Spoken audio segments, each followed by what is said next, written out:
What's happening, folks? Back with another reaction, back with some more Orchestral Manoeuvres in the Dark, and we're going back to the 1983 album Dazzle Ships.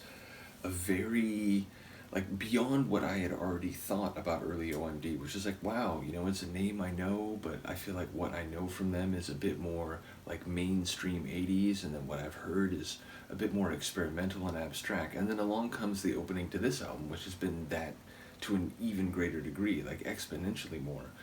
So yeah, really enjoying the opening to this album once again for the audacity of it. And I remember when I was going through Architecture and Morality, I said something to the effect of, imagine when they went and the studio executives okay, here's the track we recorded, and they're like, what is this? This is not like single type material. Obviously, I don't know the real interaction between them and their labels, but I was sort of speculating that they might have heard some of the tunes and be like, whoa, this is crazy. And they someone commented that wait till we get to Dazzle Ships. I think the dynamic in that regard would have been even more notable. So yeah, enjoying the opening to it, and once again the audacity of what it sounds like they're exploring and they're doing. In any case, the next tune is Telegraph, which, because it's a UK group, my first thought was maybe this relates to the newspaper of the same name. More generally, it's a form of communication, largely antiquated these days, though I think it is still used in some contexts. In any case, let's find out what it is. This is Orchestral Manoeuvres in the Dark from their 1983 album Dazzle Ships, and the track is Telegraph.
Honestly, that's an instant favorite. One of my favorites by them so far. It's ironic that I was talking about the abstract and experimental nature and that whole, speculation about label executives, because this is very much that's a track that as a single I feel like should have burned up the charts. I feel like that's such a catchy tune. It's got epic atmosphere, it's got energy, it has that kind of new wave, almost like, post-punk tempo. Like it feels like very much like that early 80s, like classic sound.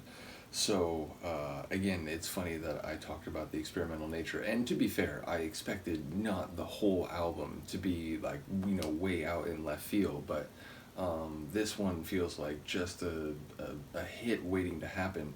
Now, to be fair, I don't know if that was the case, and maybe it wasn't, but if I had heard this as a kid, when I was listening to Speak and Spell a couple years after it came out, probably right around the time this came out, maybe like 84, because again, by the time I was like 3 or 4, I have distinct memories of like getting a Depeche Mode tape and Speak and Spell and basically being really into it. If I had heard that tune, I would have loved it. I guarantee you it would have been one that I would have like, broken the tape because I would have rewound it and played it so many times. So top track, absolutely love that one.